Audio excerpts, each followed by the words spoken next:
डूंगरगढ़ के अंदर विशाल किसान महापंचायत में डूंगरगढ़ के गांव-गांव, ढाणी-ढाणी और तमाम राजस्थान से खुद के साधनों से इस तपती धूप में अपने अपने साधनों से आके इस राष्ट्रीय लोकतांत्रिक पार्टी को जो राजस्थान में व्यवस्था परिवर्तन की मुहिम चला रही है, पिछले 5 घंटे से ज्यादा समय से आप लोगों ने इंतजार करके ये संदेश दिया कि हम इस बार बदलाव करेंगे।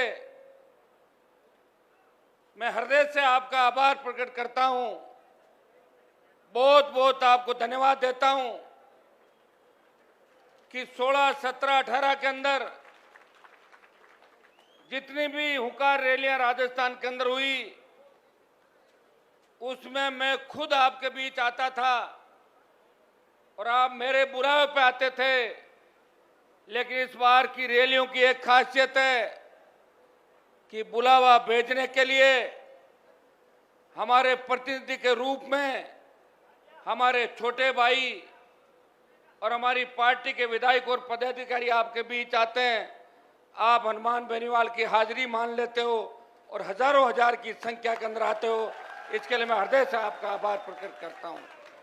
यह तय है कि राजस्थान में बदलाव होगा और ऐसा बदलाव होगा जिसकी कल्पना न तो देश के लोगों ने की होगी और न राजस्थान के उन अंचलों के लोगों ने की होगी जो आजादी के 70 साल बाद आज छोटा सा काम पड़ जाता है, वो सरकार की तरफ टकटकी लगा के देख रहे हैं। वो सोचते हैं कोई नेता आएगा, कोई अधिकारी आएगा, वो उनकी समस्या का समाधान करेगा। भाइयों, राष्ट्रीय लोकतांत्रिक पार्टी का गठन जिन मुद्दों को लेके हुआ, कल मुझे मीडिया वाले पूछ रहे थे कि पहले कौन कौन सी पार्टियां बनी। मैंने कहा राजस्थान के अंदर तो एक ही पार्टी किसान के बेटों ने बनाई है, उसका नाम राष्ट्रीय लोकतांत्रिक पार्टी है, जो लगातार 18 से 23 तक पहुंची और 29 अक्टूबर 23 को इस पार्टी को बने 5 साल हो जाएंगे।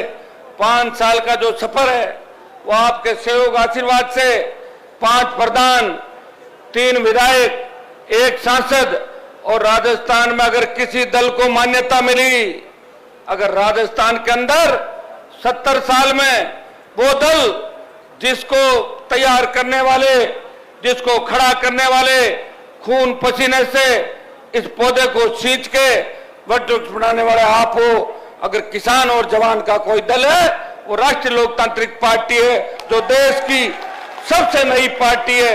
अगर देश की सबसे नई पार्टी की बात चलती है तो गूगल पे सर्च करोगे तो आपको आरएलपी पार्टी दिखाई देगी। और भाइयों, आरएलपी का यह भी इतिहास है कि देश की सबसे बड़ी नई पार्टी का सांसद लोकसभा के अंदर जाता है और जब देश के किसान को तकलीफ के अंदर देखता है, पंजाब से किसानों का आंदोलन चलता है, हरियाणा के किसान के बेटे उन भाइयों की मदद करते हैं, उत्तर प्रदेश का किसान जब सड़क पे आता है, दिल्ली का किसान सड़क पे आता है, तब ये आवाज आती है कि काश कोई राजस्थान से आए और NH 8 को जाम करे। वो तमाम किसान नेता हनुमान बेनीवाल से बात करते हैं, अगर वो चाहता तो मंत्री बन सकता था, उसकी पार्टी देश की नई पार्टी है, वो चाहता तो सत्ता का सुख भोग सकता था मोदी अमित शाह के साथ। लेकिन वो कहता है कि मेरे भाई सड़कों पे हैं, मैं मेरे भाइयों की तकलीफ नहीं देख सकता। मोदी की सत्ता छोड़ के सड़क पर अगर 70 दिन कोई संघर्ष करता है, वो नागौर का सांसद है जिसने राजस्थान का मान और सम्मान पूरे देश के अंदर बढ़ाया। भाइयों, अग्निपथ, मेरे पर लोग ये भी आरोप लगाते हैं कि हनुमान जी के साथ तो नौजवान है, सिर्फ युवा लड़कों की फौज है। युवा ही परिवर्तन करते हैं। हर क्रांति के नायक नौजवान थे। तात्या टोपे, मंगल पांडे से लेके भगत सिंह तक जो क्रांति के हीरो थे वो नौजवान थे। उनकी उम्र बहुत कम थी। नौजवानों ने जब जब चाहा देश के अंदर परिवर्तन किया, नौजवानों ने जब जब चाहा प्रदेशों में परिवर्तन किए। आसाम के अंदर एक बार नौजवानों ने बहुत बड़ा आंदोलन किया और मुख्यमंत्री से लगा के सारे मंत्री और विधायक उस पार्टी के बने। नौजवानों की एक पार्टी आसाम के अंदर बनी थी। भाइयों, मैं विश्वास दिलाता हूं कि आज आप उस मोड़ पे खड़े हो जहां सत्ता आपका इंतजार कर रही है। ये बहुत बड़ा राजस्थान है। डूंगरपुर के अंदर बैठे आदमी को पता नहीं कि गंगानगर में क्या हो रहा है। धौलपुर चंबल के बीड़ के अंदर बैठे उस किसान को पता नहीं कि जैसलमेर बाड़मेर के अंदर क्या हो रहा है।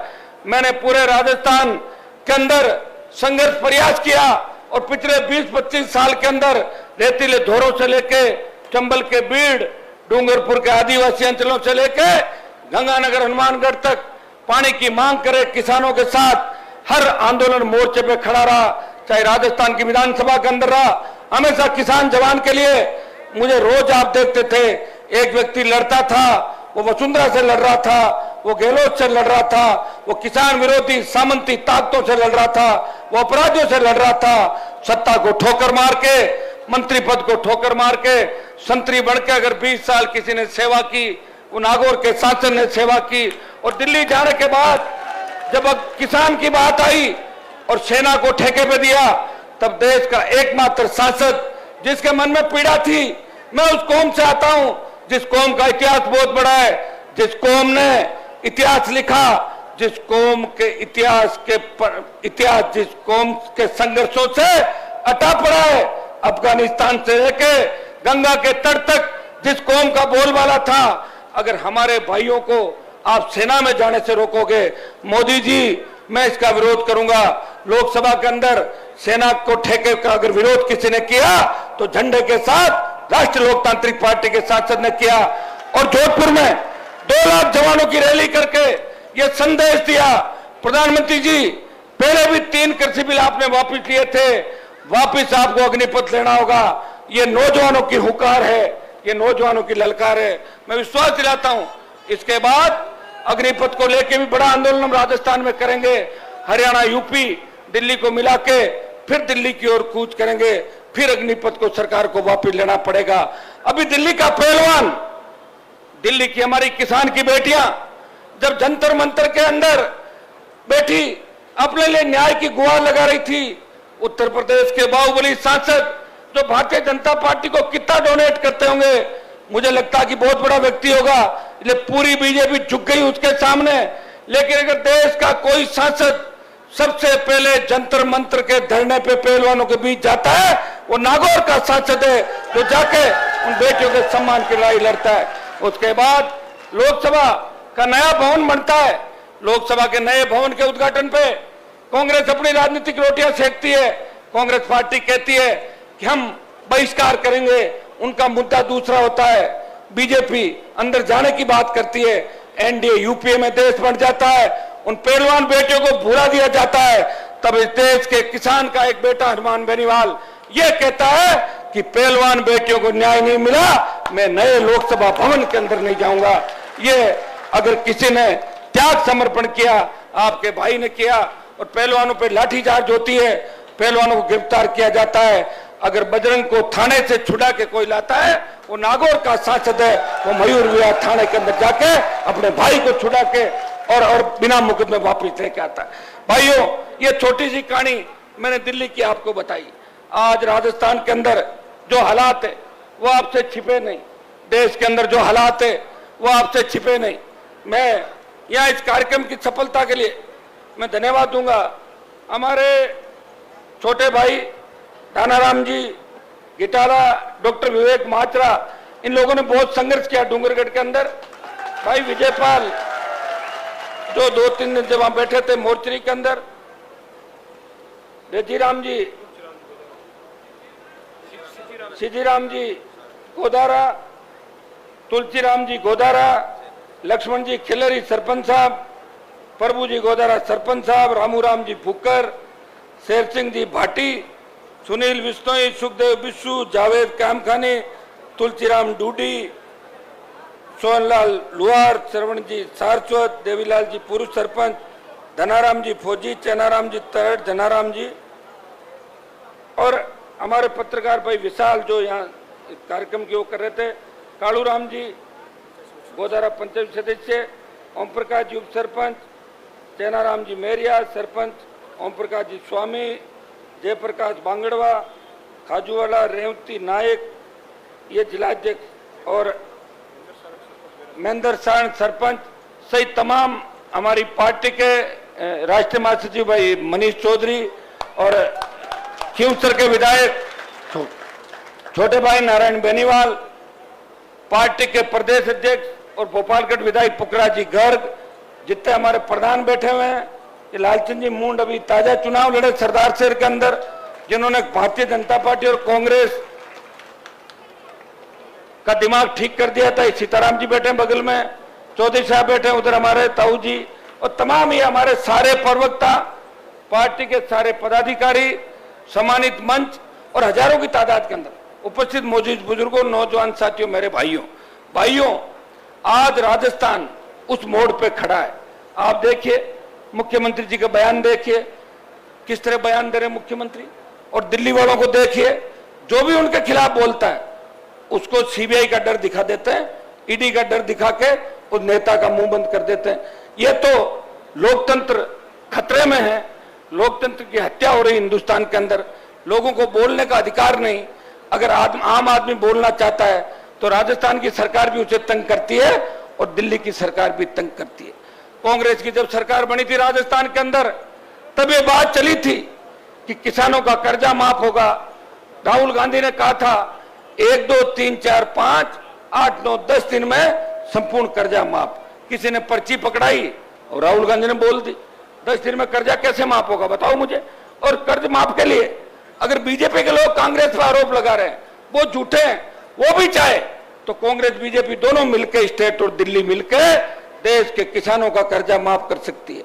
कर्जा माफी के आंदोलन को अगर हवा किसी ने दी तो नागौर के अंदर जब हमने हुंकार भरी थी और मध्य प्रदेश, मंदसौर और उन इलाकों में किसानों ने कर्ज माफी के आंदोलन को लेकर सीने पे गोलियां खाई और पूरे देश में कर्ज माफी के आंदोलन को हवा मिली थी। भाइयों, कर्जा माफ पहली आवश्यकता है। सरकार रात कैंप लगा रही है और बातें कर रही है, और प्रधानमंत्री जी तो लग रहा है किसानों के इतने विरोधी हो गए, उन्हें किसान नाम से ही नफरत हो गई। इसलिए प्रधानमंत्री को और उनकी पार्टी को चाहिए कि वोट लेने के लिए खाली ईडी, सीबीआई के अलावा किसान जवान की जो मौलिक समस्याएं, जो मूलभूत समस्याएं, उनका समाधान करे। किसान का कर्जा राजस्थान के अंदर संपूर्ण कर्जा माफ हो, देश के किसान का कर्जा माफ हो। भाइयों, ये 4 सालों के अंदर कर्ज नहीं चुकाने के कारण 19,422 किसानों की जमीन कुड़क कर ली सरकारों ने।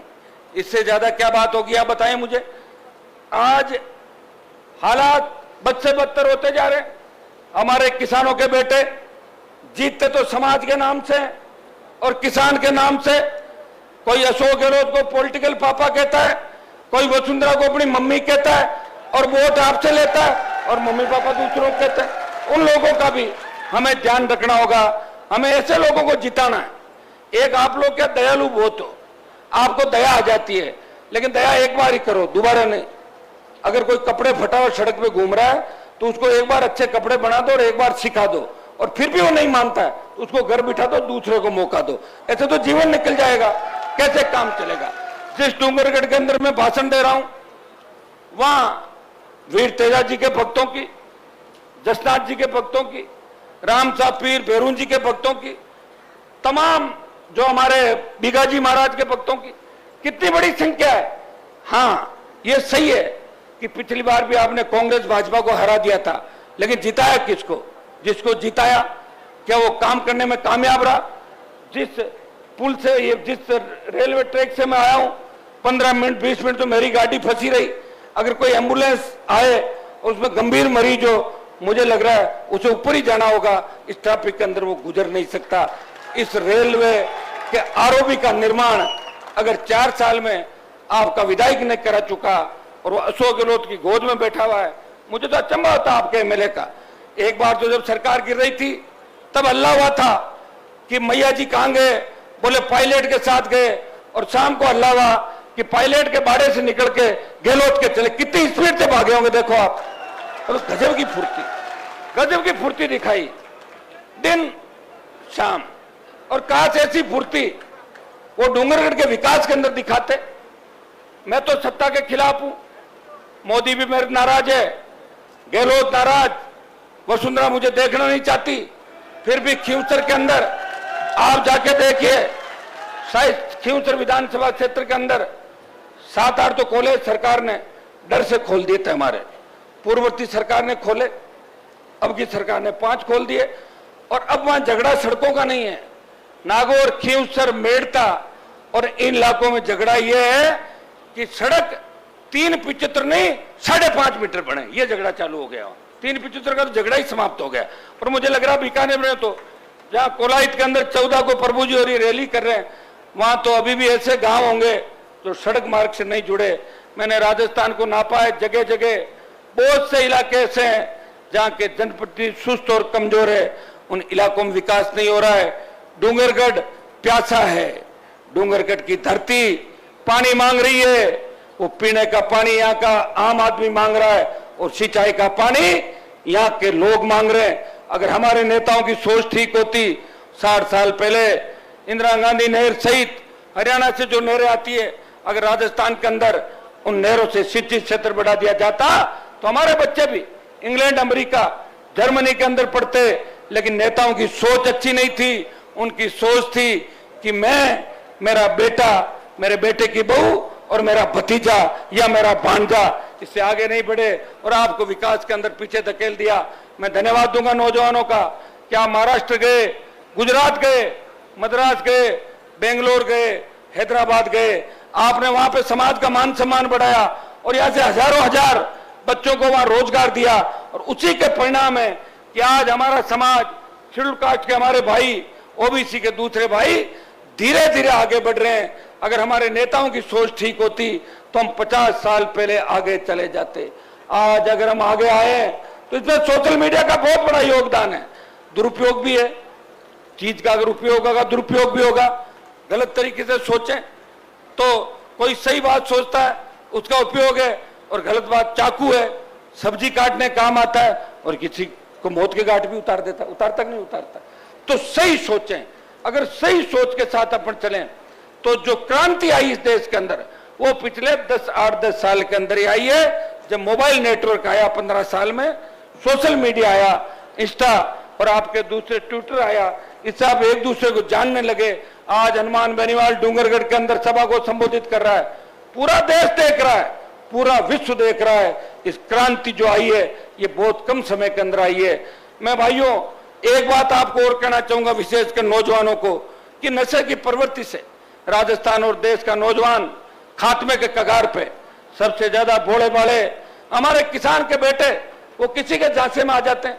अफीम की उंगली चटा दी किसी ने, 2 बार उंगली चटाई, क्या मजा आ गया, तीसरी बार में अफीम का आदी हो जाएगा। इसमें एक एमडी, चरस, गांजा, मेरे विरोधी तो मेरे लिए भी कह देते हैं कि हनुमान जी इतना कैसे घूम रहे कि अफीम खाते हैं, देखो दिमाग खराब हो रहा है उन लोगों का। अरे अगर मैं ही अफीम खाता तो फिर मैं सत्ता के अंदर कभी का चला जाता। अफीम खा के 2003 में ही सत्ता में थे, मना कौन कर रहा था? अफीम खाता और वसुंधरा के साथ घूमता, कौन मना करता? मुझे कोई करता क्या मना? 2003 में चला जाता, फिर मेरे 20 साल खराब क्यों करता मैं? ये विरोधियों की बातें, उनको तकलीफ है, ये क्यों घूम रहा है, ये क्यों जगा रहा है, ये क्यों होशियार कर रहा है। ये होशियार करा हमें भी जाना पड़ता है। लोग कहते हैं हनुमान जी घूम रहे, आप क्यों नहीं घूम रहे हो? तो पड़े पड़े वोट नहीं देंगे, इसलिए वो जा रहे हैं आपके बीच, जाके इस तरह की बातें करेंगे। आप चिंता नहीं करें, मेरे से रात को 2 बजे भी आप मिलते हो, दिन में भी मिलते हो, और ये चिंता जरूर मेरी करते हो कि हनुमान जी किस मिट्टी के बने हैं जो रात को चलते हैं, दिन में चलते हैं। और सरकार मेरी नहीं है, फिर भी मेरे पास कोई व्यक्ति आता है, मैं मना नहीं करता कि आपका काम नहीं करूंगा। मैं फोन उठाता हूं, एसपी, आईजी, डीजी, कलेक्टर, जिसको फोन करना होता है फोन करता हूं, गरीब को गणेश मान के सेवा करता हूं। और इसी का परिणाम है क्या तपती धूप के अंदर अपने भाई को आशीर्वाद देने के लिए हजारों लाखों की तादाद के अंदर खड़े हो। मुझे याद है जब 2018 के अंदर बीकानेर की रैली हुई थी, वो रैली सबसे बड़ी रैली थी। उस जो मेडिकल कॉलेज का ग्राउंड था उसको न तो कोई भर पाया और न कोई भरेगा। हाँ, कुर्सियां लगा के तो भर सकते हैं, सही बात है, कुर्सियां लगा दो थोड़ी थोड़ी होकर, जैसे मोदी की सभा में कुर्सियां लगाते हैं। और भाजपा की सभाओं का ट्रेंड है कि 10,000 कुर्सी लगा देंगे और उस भीड़ को 1 लाख बता देंगे। हम कुर्सियां नहीं लगाते, कुर्सियां लगाई ना 150 आप मेन लोगों के बैठने के लिए, बाकी सारे लोग बैठते हैं हमारे। इस गर्मी के अंदर देखो तापमान कितना है, फिर सड़क तक हजारों लोग इधर उधर होंगे। और सबसे बड़ी बात, अपने साधनों से आए, हमने एक भी साधन नहीं लगाया।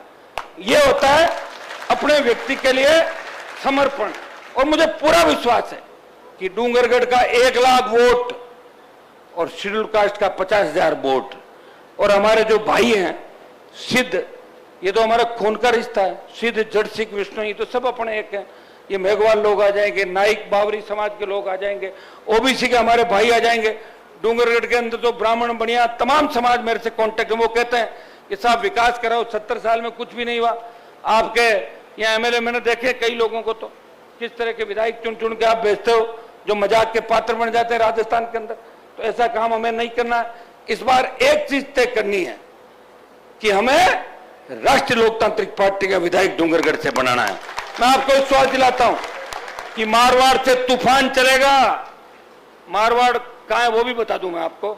आप थोड़े से मारवाड़ के कोने पे हो, सुजानगढ़ डूंगर, वैसे मारवाड़ में आते हो आप लोग, थोड़ा सा ही मानते में थोड़ा सा अटके। नागौर, जोधपुर, बाड़मेर, जालोर, सिरोही, पाली, 43 सीटें मारवाड़ की और 35 सीट पे राष्ट्रीय लोकतांत्रिक पार्टी 1 नंबर और 2 नंबर पर रहेगी। 35 सीटों पे 25 से ज्यादा सीटें मारवाड़ के अंदर जीतेंगे। एक एक दो दो तो आप भी निकालोगे कि नहीं निकालोगे? 2-3 बीकानेर से निकालना, हनुमानगढ़, गंगानगर, चूरू से बैठे, चूरू, सीकर, झुंझुनू, जयपुर, अजमेर, भीलवाड़ा, चित्तौड़, टोंक, भरतपुर, अलवर। बन गई सरकार आपकी, कैसे नहीं बन रही बताओ? कई जगह वोट ले लेंगे और जहां ठीक ठाक वोट है वो दे देंगे अपने भाइयों को। मिलते जुलते भाई आ जाएंगे अपने सारे के सारे। ये चौमू से बैठा मेरे छुट्टे नहीं आते, वो आप बताओ, इसने 45-50 हजार वोट लिए। पिछली बार आसिंद के अंदर गुजर उम्मीदवार था, 45-50 हजार वोट लिए। कोटपुतली से लेके नीम का थाना सीकर से लेके और बल्लभनगर में जो ताजा चुनाव हुआ था 1 साल पहले, वहां उदयलाल डांगी जो किसान के बेटे हैं, उन्होंने 50,000 वोट लेके भाजपा की जमानत जब्त करा दी थी उदयपुर के मेवाड़ के अंदर। जिस मेवाड़ को भारतीय जनता पार्टी का गढ़ कहा जाता है, वहां भारतीय जनता पार्टी की जमानत जब्त हुई। और लगती दरियावा ट्राइबल की सीट थी, उसमें आरएलपी बीटीपी का समर्थित उम्मीदवार भाजपा को 3रे नंबर पर धकेलता है। भाइयों, अपनी ताकत को पहचानो, एक ही चीज तय कर लो। अगर कोई भाई कांग्रेस के अंदर बैठा है, अपना काम निकाल रहा है, तो 2-1 महीने काम निकाल लो। जैसे ही आचार संहिता खत्म हो, टूट पड़ो अपने भाई की तरफ, सारे आरएलपी के अंदर आ जाओ। कोई बीजेपी के अंदर बैठा है, कोई अर्जुन राम मेघवाल से काम निकालना चाहता है, निकाल लो, मेरे कोई दिक्कत नहीं, लेकिन वो काम निकलेंगे नहीं उससे, ये भी मैं आपको, मैं जानता हूं उनको। काम निकाल लो, मौका लगते ही अपने भाई की मदद कर दो। जब मैं तुम सब के लिए अपना जीवन समर्पित करके सत्ता छोड़ के लड़ाई लड़ रहा हूं, तो तुम 23 की लड़ाई इस किसान कौम के लिए और किसान जवानों के सपने के राजस्थान के लिए लड़ो। भाइयों, आज जो पेपर लीक की घटनाएं हो रही राजस्थान के अंदर, हर पेपर आउट हो रहा है। आप देखिए, आरपीएससी एग्जाम करा रही है, आरपीएससी का मेंबर गिरफ्तार होता है। माध्यमिक शिक्षा बोर्ड जाड़ोली को पकड़ने के लिए पुलिस जाती है और जाड़ोली कहता है कि मुझे अगर पकड़ लिया, मैं तमाम नेताओं के नाम ले दूंगा जो मेरे साथ शामिल है। उसको रोक दिया जाता है। कर्मचारी चयन आयोग, पेपर आउट होता है, भर्तियां रद्द हो जाती है। ये भर्ती रद्द का सिलसिला कोई यहीं से नहीं चला। वसुंधरा के समय भी भर्तियां रद्द हुई थी और गहलोत ने वसुंधरा का रिकॉर्ड तोड़ा, कांग्रेस ने भारतीय जनता पार्टी के भ्रष्टाचार का रिकॉर्ड तोड़ा, पेपर लीक का रिकॉर्ड तोड़ा। और भाइयों, राजस्थान के अंदर ईडी की एंट्री हो गई। पहले टीडी आई थी और अब राजस्थान में ईडी आ गई और ईडी कार्रवाई कर रही है। मुख्यमंत्री जी बौखला गए ईडी को देख के। आप मुख्यमंत्री जी, आप कौन सी कार्रवाई नहीं करते? आप ऐसी भी कार्रवाई करते हो, जो आपके खिलाफ बोलता है उसके मुकदमे दर्ज करते हो। आपने इंस्ट्रक्शन दे रखे राजस्थान के अंदर, सिर्फ कांग्रेस के लोगों के काम होंगे, बाकी नहीं होंगे। आप कौन सी पक्षपात नहीं करते?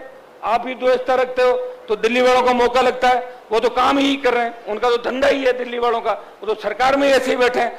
मुझे तो कई बार लगता है कि कई इलेक्ट्रॉनिक वोटिंग मशीन है, वो अपने हिसाब से तो वोट नहीं डाल रही बीजेपी के, डर लगता है कहीं साड़ी जाएगी कि नहीं जाएगी 24 के अंदर, ये डर हम लोगों को सता रहा है।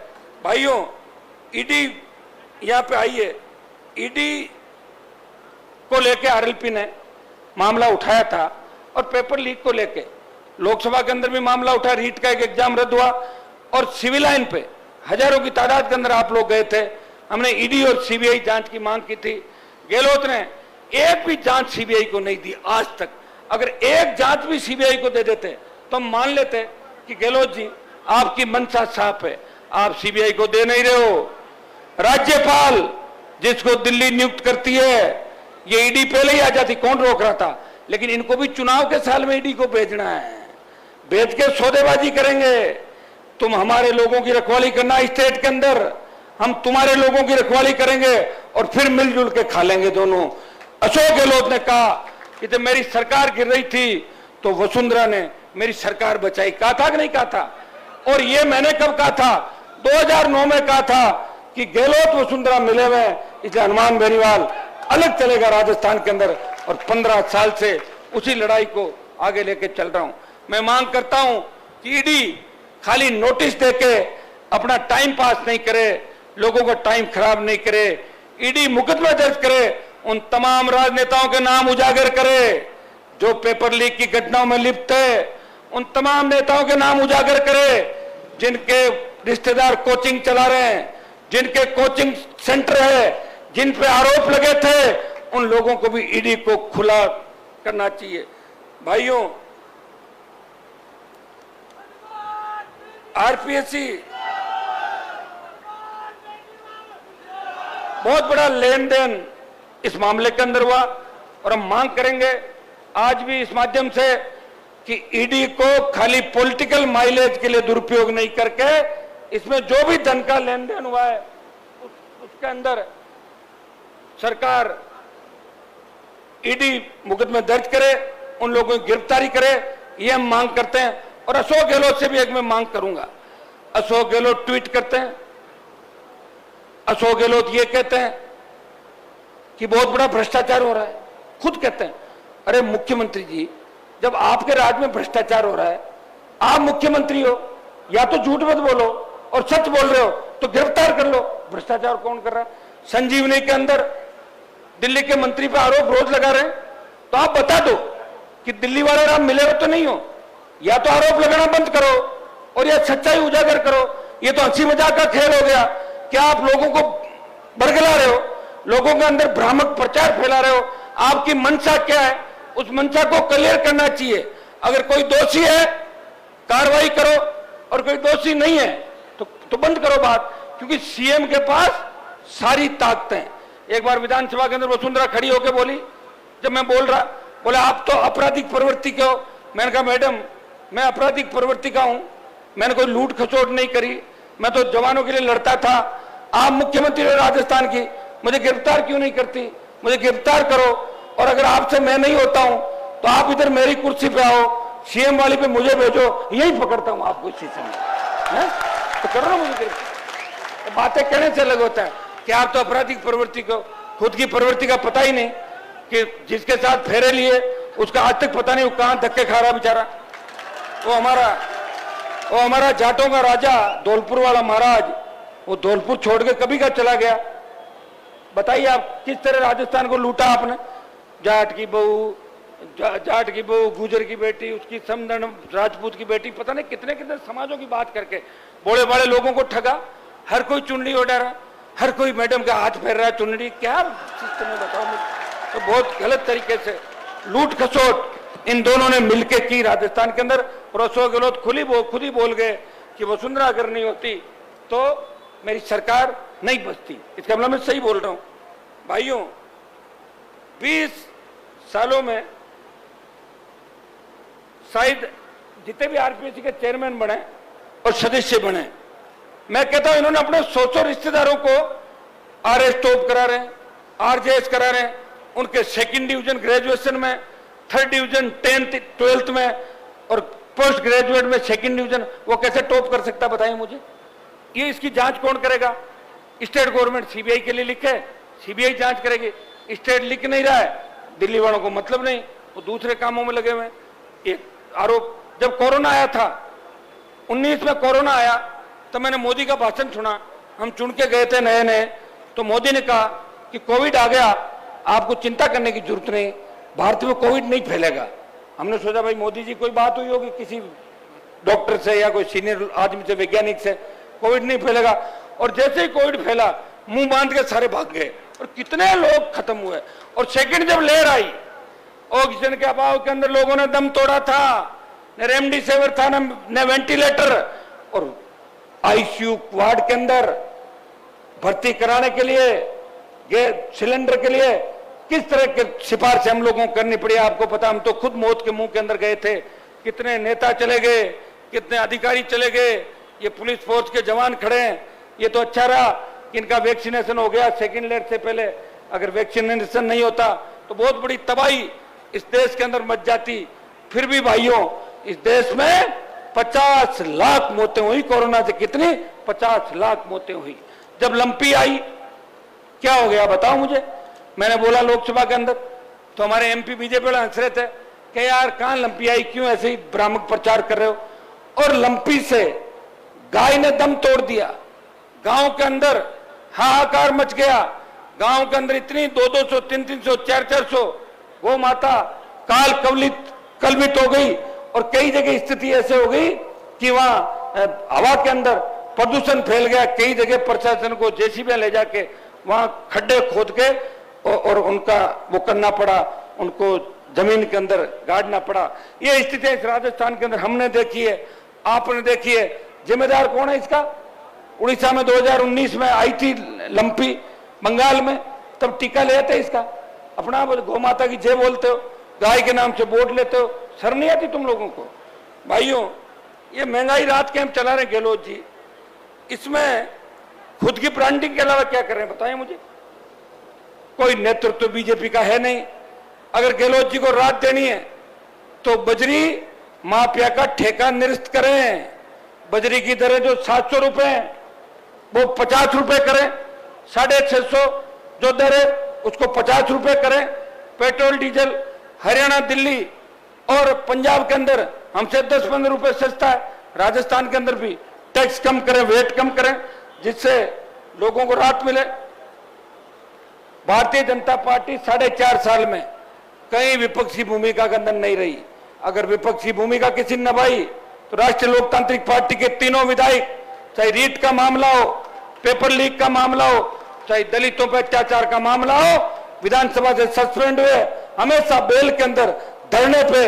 अगर विपक्ष का काम किसी ने किया तो आरएलपी ने विधानसभा में, और हनुमान बेनीवाल ने, चाहे ईआरसीपी का मामला हो, 13 जिलों की जो ईस्टर्न कैनाल परियोजना है, चाहे राजस्थान को विशेष राज्य का दर्जा देने की बात हो, दिल्ली में बढ़ती महंगाई को रोकने की बात हो, टिड्डी कोरोना की बात हो, राजस्थान के लंबित मुद्दों का मामला, पंजाब हरियाणा राजस्थान को उसके हिस्से का पानी नहीं दे रहा है। अगर इस आवाज को पुरजोर तरीके से बल दिया तो नागौर के सांसद ने इस प्रदेश के किसान और जवानों की पैरोकारी करी। अपने जिले के अलावा 25 लोकसभा क्षेत्रों की पैरोकारी करी। 24 सांसद मोदी का जयकारा लगाता है, एक सांसद वीर तेजाजी महाराज और किसान कौम का जयकारा लगा के इस किसान कौम के तमाम मामलों की पैरोकारी हिंदुस्तान की सबसे बड़ी पंचायत के अंदर करता है। कई लोग मेरे पे जातिवाद का आरोप लगाते हैं, उनको पता नहीं हनुमान बेनीवाल वो सांसद है जिसने ये कहा था कि शेड्यूल कास्ट, शेड्यूल ट्राइब और ओबीसी का आरक्षण बढ़ना चाहिए जनसंख्या के हिसाब से लोकसभा के अंदर। मैं आज फिर मांग करता हूं कि ओबीसी, एससी, एसटी का आरक्षण भी जनसंख्या के हिसाब से बढ़ाना चाहिए। ट्राइबल के हमारे भाइयों को, शेड्यूल कास्ट के हमारे भाइयों को, ओबीसी के हमारे भाइयों को जब तक समाजों में बराबर का दर्जा नहीं मिलेगा, जब तक इनके अधिकारी नहीं होंगे, जब तक इनके मजबूत नेता नहीं होंगे, तब तक ये देश आगे नहीं बढ़ सकता। ऐसा कोई समाज नहीं जिसके पक्ष में मैंने लोकसभा के अंदर मामला नहीं उठाया। मैंने लोकसभा के अंदर यह भी बात कही थी कि मैं राजस्थान चाहता हूं, लेकिन राजस्थान में जाट समाज, यादव समाज, गुर्जर समाज, मीणा समाज, मेघवाल और मुसलमान समाज से कोई हाईकोर्ट का जज नहीं है। और भाइयों, मेरे 2 बार आवाज उठाने के बाद एक मुस्लिम हाईकोर्ट के जज बने और एक मीणा समाज से भी हाईकोर्ट का जज आया है। ये बात उठाने का ताकत और कलेजा किसी का है, वो नागौर के सांसद का है, जो लोकसभा के अंदर आम आदमी, गरीब आदमी की बात करता है। लोग घर से तो बात करके जाते हैं, लेकिन लोकसभा के अंदर बोलने की हिम्मत किसी की नहीं होती। पार्टी लाइन से ऊपर उठ के लोग बोल नहीं पाते। भाइयों, ये हमारी जो भी एक में एसीबी का एंटी करप्शन ब्यूरो जो बना रखा है, ये सही बात है, उसका नाम है भ्रष्टाचार निरोधक ब्यूरो, मतलब भ्रष्टाचार रोकने का ब्यूरो। लेकिन उसमें आप देखोगे ना तो 80% उन लोगों की नियुक्ति होती है जो भ्रष्टाचार करके धाप जाते हैं पूरा, और उसको पचाने के लिए वो लास्ट में जाते हैं एसीबी में। मैं कई लोगों को कहता हूं, आप कहां जाना चाहते हो? क्या मैं सिर्फ एसीबी में जाना चाहता हूं और अगली बार आपके पास आ जाऊंगा। मैं क्यों? क्या कि बहुत कुछ कर लिया, 100 करोड़ 50 करोड़ 200 करोड़ पचाए कैसे? तो घूम घूम के टाइम पास करना।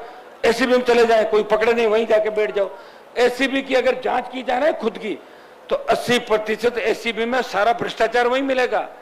जगह जगह एडिशनल एसपी बिठा दिए, आपने चौकियां खोल ली। काम क्या कर रहे हो चौकी वाले? वो पहले ही कह देते हैं मेरे पास सारी सूचना, चुपचाप पैसे दे जाना। सारों की बंदी तय है राजस्थान के अंदर। इसको कौन रोकेगा? मजबूत लोकायुक्त राजस्थान के अंदर बने, सशक्त लोकायुक्त बने। लोकायुक्त तो है यहाँ पे, मैंने लोकायुक्त की रिपोर्ट पढ़ी थी। उस लोकायुक्त की रिपोर्ट के अंदर लिखा हुआ था 12 मुकदमे कि मुख्यमंत्री पे एफआईआर दर्ज की जाए। लोकायुक्त रिपोर्ट किसको करता है? सीएम को करता है। सीएम को रिपोर्ट करता है, रुक रहे, सीएम को रिपोर्ट करता है, और सीएम खुद के खिलाफ एफआईआर कैसे करेगा बताओ मुझे? अभी मुझे कोई कह दे कि हनुमान जी आपको आपके खिलाफ कार्रवाई करनी, मैं कैसे करूंगा? आप बताओ मुझे। लोकायुक्त ने वसुंधरा गहलोत के खिलाफ 12 एफआईआर दर्ज करने की रिकमेंड करी, वो कैसे कर सकते हैं? अगर लोकायुक्त के पास शक्तियां होती तो लोकायुक्त खुद मुकदमा दर्ज करता और उन्हें सलाखों के पीछे डालता। सशक्त लोकायुक्त राजस्थान के अंदर बने, ये मांग भी राष्ट्रीय लोकतांत्रिक पार्टी करती है। भाइयों, एसीबी ने 2 सालों में 556 लोक सेवकों के खिलाफ परिवाद दर्ज किए, लेकिन 514 अधिकारियों के खिलाफ इनके विभागों के मुखिया ने जांच की अनुशंसा नहीं की, मुकदमे दर्ज नहीं हुए। 500 से ज्यादा मामलों में ट्रैप हो गए, पकड़े गए रंगे हाथों, लेकिन अभियोजन स्वीकृति नहीं मिली, और कई मामलों में एफआईआर लग गई, और कई मामलों में जातीय दबाव बना के किसी जाति का व्यक्ति पकड़ा गया, और उस जाति के नेता अगर मजबूत है और सरकार को लगता है कि जाति से वोट मिल सकते हैं और इस आदमी को फ्री करने से हमें 5 वोटों का लाभ मिल सकता है, एफआईआर दे दो। अभियोजन स्वीकृति नहीं मिली, तो इसमें कौन बदलाव करेगा? हम मांग करते हैं कि जो व्यक्ति ट्रैप हो जाता है उसे तब तक फील्ड पोस्टिंग नहीं दी जाए जब तक उसका फैसला नहीं हो। अलग अदालतें जरूर बनाई है, लेकिन अदालतों में सूचियां लंबी पड़ी है। अगर ट्रैप के बाद भी आप अगर सबूत मांगते हो और वेट करते हो और उस व्यक्ति को वापस फील्ड पोस्टिंग देते हो और 60 साल तक नौकरी करता है, उसके बाद आप क्या बिगाड़ लोगे? 2 साल से ज्यादा सजा नहीं है आपकी, स्टे ले लेगा अकेला, जीवन निकल जाएगा उसका। तो कुछ न कुछ इस मामले में सरकारों को सोचने की आवश्यकता है। आज आरपीएससी के चेयरमैन का नाम बार बार आ रहा है। चेयरमैन को, ईडी को गिरफ्तार करना चाहिए। चेयरमैन पे हमने आरोप लगाए थे, जब जब प्रमोटिव पुलिस के अधिकारी आरपीएससी के चेयरमैन बने, चाहे हबीब खां गोरान हो, अपनी बच्ची के नंबर पर डालिए, खुद की बताओ। मैंने कहा क्या कर दिया आपने? तो लोग कह रहे थे कि चेयरमैन साहब कह रहे हैं कि दूसरों का तो मदद रोज ही करते हैं, खुद का भी तो करना चाहिए कभी। खुद ही लेके और कॉपी बढ़ा दी नंबर। आप बताइए, ये अब की बार बने आपका श्रोत्रिय, जब जब प्रमोटिव बने भट्टा बैठ गया आरपीएससी का, तो इसमें एफआईआर दर्ज करके इसको सजा देनी चाहिए। डूंगरगढ़ के ज्ञापन है ना, ज्ञापन कहाँ है? ज्ञापन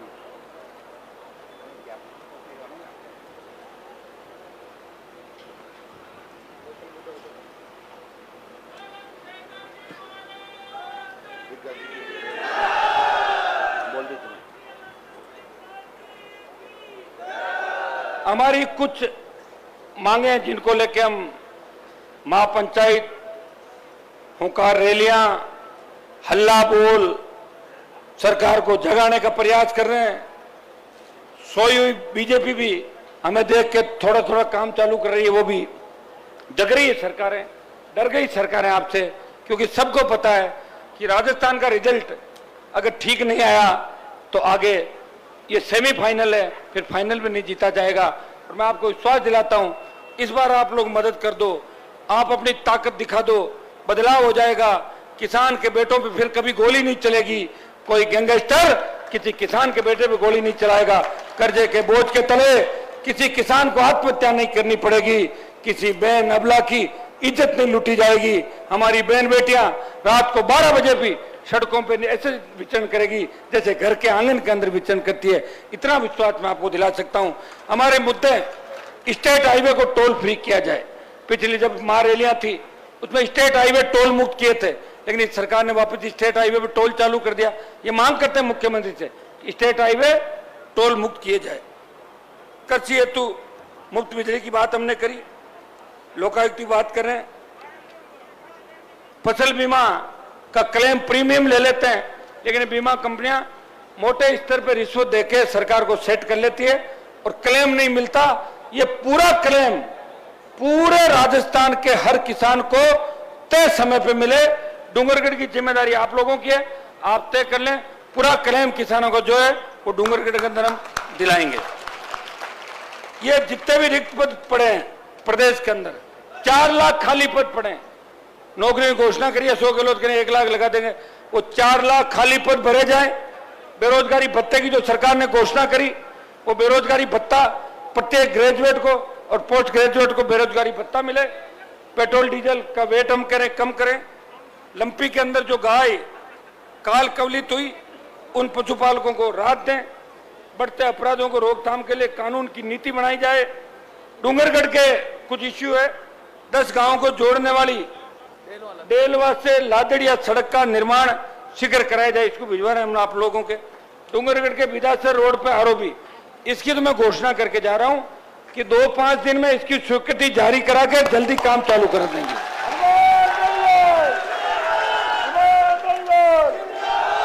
इसमें बनने में थोड़ा समय लगेगा। कहीं आप कह दोगे एक ही दिन में खड़ा कर दो, वो नहीं होगा। एक दिन में टेंडर होगा, काम चालू जल्दी करा देंगे और स्पीड से इसको बढ़ा देंगे। बनने में थोड़ा समय लगेगा क्योंकि 70 साल की समस्या है, समाधान में समय लगता है। ये मैं आपको विश्वास दिलाता हूं। दिल्ली वाले जो सड़क मंत्री है, ये मेरी छोटी मोटी बात मानते हैं, ये मैं आपका करा दूंगा। इसमें अर्जुन राम को कहने की आपको आवश्यकता नहीं, मैं बता दूं आपको, ठीक है। डूंगरगढ़ शहर के पानी बारिश को लेकर जो निकासी का मामला, इसकी भी हम आपके करवा रहे हैं। इसको भी ग्रामीण क्षेत्रों में आबादी विस्तार तो आवश्यक कार्रवाई तो पूरे राजस्थान की समस्या है, इसकी भी बात करेंगे। डूंगरगढ़ नगर पालिका में भ्रष्टाचार की हम लिख के देके उच्च स्तरीय कमेटी से जांच भी करवा देंगे। डूंगरगढ़ में पत्रकारों की एक बात आई भूखंड की, बिल्कुल लिखेंगे। डूंगरगढ़ क्षेत्र में स्थित अस्पतालों विद्यालयों में रिक्त पद भरे जाएं। शहरी क्षेत्रों में पेयजल की समुचित व्यवस्था, नहरी पानी की उपलब्धता करवाने की बात हम लोग करेंगे।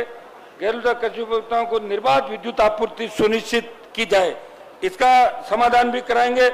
आपको पता है पिछली बार जब आपका किसानों का, जब मैं विधायक था, बहुत बड़ा धरना 17-18 के अंदर लगा था। रात को मैं आया था उस धरने के अंदर और आपकी सारी मांगे भी बनाई थी।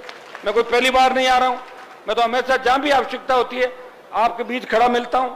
डूंगरगढ़ में लोड के अनुसार नए जीएसएस, ये एक बात तय कर लेते कितने जीएसएस बनाने, उतने जीएसएस आपके डूंगरगढ़ में सारे स्वीकृति करा देंगे। और ये कोशिश करेंगे चुनाव से पहले सारे तैयार हो जाएं आपके, ये मैं पूरा प्रयास करूंगा।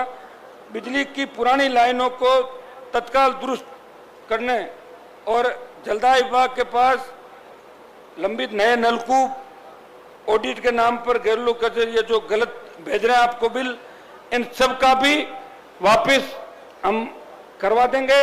ये जितना मांग पत्र डूंगरगढ़ का, बीकानेर का और तमाम जो राजस्थान की समस्याएं लेके और हजारों की तादाद के अंदर आपने आके मुझे संबल प्रदान किया, मैं आपको विश्वास दिलाता हूं कि मुझे भी लड़ते लड़ते 25 साल से ज्यादा समय हो गया। 1993-94 से लेके विश्वविद्यालय कॉलेज के जमाने से पारिवारिक संघर्षों से, समाज के माफियाओं से, पर्यटन भूमाफिया, शराब माफियाओं से, बड़े नेताओं से जिनके नाम की तूती बोलती थी, एक किसान के बेटे ने लंबी लड़ाई लड़ी, अपनी विचारधारा नहीं बदली। मेरे सामने से सत्ता कई बार गुजरी और कई बार धन संपत्तियां भी गुजरी, लेकिन हनुमान बेनीवाल ने अपनी नीयत को डोलने नहीं दिया। हमेशा एक ही बात का ध्यान रखा, मैं उसमें करोड़ों लोगों की आस्था है, मैं मेरे भाइयों के लिए लड़ूंगा। पहले अगर कोई लड़ते तो हमें लड़ाई लड़ने की आवश्यकता नहीं थी, पहले वाले लोग सो गए थे, ये लड़ाई हमें लड़नी पड़ी। मैं धन्यवाद दूंगा बीकानेर जिले के नौजवानों का कि राजस्थान में अगर नौजवान सबसे बड़ी तादाद के अंदर हल्ला बोल करते हैं तो बीकानेर का नौजवान, शेखावाटी के नौजवानों की तर्ज पे हर मामले में राष्ट्रीय लोकतांत्रिक पार्टी का आह्वान, एक छोटे से ट्वीट के बाद हजारों की तादाद के अंदर आप कलेक्ट्रेट पहुंच जाते हो। लूणकंसर से लेके तमाम खाजूवाड़ा से लेके इन इलाकों में लगातार हमारे छोटे भाई एक्टिव है, मजबूत स्थिति में। मैं चाहता हूं कि नई पीढ़ी के नेता बने, नए नेता बने। नए नेता तैयार करने का अगर मंच है, कोई फैक्ट्री है, वो राष्ट्रीय लोकतांत्रिक पार्टी है, तो सबसे ज्यादा नए नेता तैयार करती है। भाइयों, एक बार राष्ट्रीय लोकतांत्रिक पार्टी पे भरोसा करें। मेरी लड़ाई मेरी नहीं है, मेरी लड़ाई आपकी है, खुद की। मैं आपके लिए लड़ रहा हूं। मुझे दिल्ली के अंदर लोग कहते हैं कि राजस्थान में क्या होने वाला है। दिल्ली में लोग कहते हैं कि कोई मार्कशीट मंगवा सकते हो क्या, आप डिग्री दिलवा सकते हो क्या, हमारे यहाँ तो बंद हो गई, वहां फर्जी डिग्रियां मिल रही है। आप साहब राजस्थान चाहते हो, वहां तो बीजेपी की 150 सीट आएगी, एक बार कांग्रेस एक बार बीजेपी। मुझे चिढ़ है इस बात की, इसलिए लड़ाई लड़ रहा हूं। मैं कहता हूं मैं परिवर्तन करूंगा राजस्थान के अंदर, मेरे भाइयों को सिंहासन तक लेके जाऊंगा। सिंहासन का रास्ता मैंने आपको दिखा दिया। भाइयों, नेता तो आपके जिले में भी बहुत हैं, टोल के ठेके ले लिए, रॉयल्टी के ठेके ले लिए, अथाक पैसा है। मुझे लग रहा है कि ईडी इधर नहीं आ जाए घूमती घूमती, इसका भी ध्यान रखना, कोई पता नहीं चलता ईडी का। एक हनुमान बेनीवाल है, मैं ऐसे ही थोड़ा ही कह रहा हूं, ऑनलाइन सर्च कर लो। मेरे हिसाब से देश के शायद सबसे गरीब एमपी में अगर नाम आएगा तो 1-2 नंबर पे मेरा ये गरीब एमपी में देश के अंदर, ये भी तय। ऐसे नहीं कह रहा हूं, ये सारी चीजें आप आजकल ऑनलाइन है सारा सिस्टम, फिर भी कोई नहीं कह सकता कि हनुमान बेनीवाल के पास राजस्थान में 1 इंच जमीन है, किसी टोल में ठेका है, बजरी में ठेका है, शराब में ठेका है, फार्म हाउस है, ये है वो है, सबको पता है। एक व्यक्ति एक विचारधारा लेके चला, जिद्दी हूं, मैंने जिद कर ली कि राजस्थान को बदलूंगा। मैंने जिद की कि वसुंधरा को उसके पास, उसके दोस्त मोदी के पास भेजूंगा, भेज दिया। मैंने जिद की अशोक गहलोत के बेटे को हराऊंगा, हरा दिया। मैंने जिद की नए नेता तैयार करूंगा, इस भ्रष्टाचार का खात्मा करूंगा, अपराधियों को राजस्थान से भगाऊंगा और उन हार्डकोर अपराधियों को जिनकी तूती बोलती थी उनका भी ऑपरेशन किया। और अगर जिनका नहीं किया तो कई लाइन में है, अपना आप हो जाएगा, चिंता नहीं करें। आप तो एक ही चीज की चिंता करें कि इस बार राष्ट्रीय लोकतांत्रिक पार्टी को मजबूत करना है। मारवाड़ की स्थिति मैंने आपको बता दी, बीकानेर चूरू से हनुमानगढ़ गंगानगर की तरफ आप ये तय कर लें कि तमाम सीटें आरएलपी जीतेगी। शेखावाटी तैयार है और राजधानी के अंदर चले जाओगे और एक बार राज आ गया उसके बाद आराम से फुटबॉल खेलना, आपका मन हो जाए गोल जैसलमेर के किले की तरफ करना है, उधर किक मार देना। धौलपुर तो आपका ही है, महारानी तो आपकी है जाटों की, उधर किक मार देना, कौन मना कर रहा है आपको। भाइयों, सत्ता से ही सब कुछ है। लोकतंत्र के अंदर कलम की ताकत से अपने लोगों का भला कर दो और जनता की ताकत से सरकार को झुका दो। सरकार को तो झुका ही रहे हैं, झुकाते झुकाते सरकार की आदत पटक दी झुकने की, लेकिन लोकतंत्र के अंदर चलेगी जब कलम की ताकत आपके पास आएगी। मैं धन्यवाद दूंगा बीकानेर के आरएलपी की पूरी टीम को कि हमारे जिस राजू बावरी की पुलिस ने वहां गलत तरीके से राजू को, नागौर की पुलिस ने जिस तरह हत्या का प्रयास किया, हत्या की, और उसके बाद बीकानेर छोड़ गए। वो खत्म हो गया था नागौर के अंदर, लेकिन खुद बचने के लिए बीकानेर के अंदर हॉस्पिटल में छोड़ के चले गए। शर्म आती है हमें ऐसी बात कहते हुए। और वहां का एसपी किस तरह झूठे बयान दे रहा है, ये भी एक शर्मनाक बात है। दुर्भाग्य कि आदमी अपनी पोस्ट पे बैठे भी ध्यान नहीं रखता। मुझे क्या करना क्या नहीं करना। अगर गरीबों का हम ध्यान रखना छोड़ देंगे तो फिर कैसे गरीबों की रखवाली कौन करेगा? बताओ, ये गहलोत जी की सरकार है तो कहते दलित की सरकार है, शोषित की, ऐसी सरकारें हैं क्या? आरएलपी की टीम को धन्यवाद कि हमारी मेड़ता की एमएलए बैठी, सारी हमारी टीम, विजयपाल, दानजी, माचरा जी, सारी टीम यहाँ पे 200 से ज्यादा नौजवान 2 दिन तक सरकार से लड़ते रहे और फिर जीत हुई। उन सबका इलाज हुआ जो जो दोषी थे। और आज चूंकि इंदिरा जी हमारे बीच इसलिए नहीं आई कि 12 तारीख को रिया उनके इलाके के अंदर बजरी माफिया के खिलाफ हल्ला बोल है, इसलिए मैंने कहा कि आप 2 दिन वहां टाइम दो, यहाँ आपकी उपस्थिति यहाँ मान लेंगे लोग बाग। आप 2 दिन बीकानेर के अंदर थी, उन्होंने कहा मेरी छुट्टी भी करना, मैं दोबारा डूंगरगढ़ के अंदर वो आएगी। एक महिला किस तरह संघर्ष कर रही है आप देखिए, वो पढ़ी लिखी नहीं है फिर भी पढ़ी लिखी महिलाओं से आगे संघर्ष करी, जूझ रही है वो अपने समाज के लिए, किसान के लिए और आरएलपी पार्टी के लिए। मैं तीनों विधायकों को धन्यवाद दूंगा।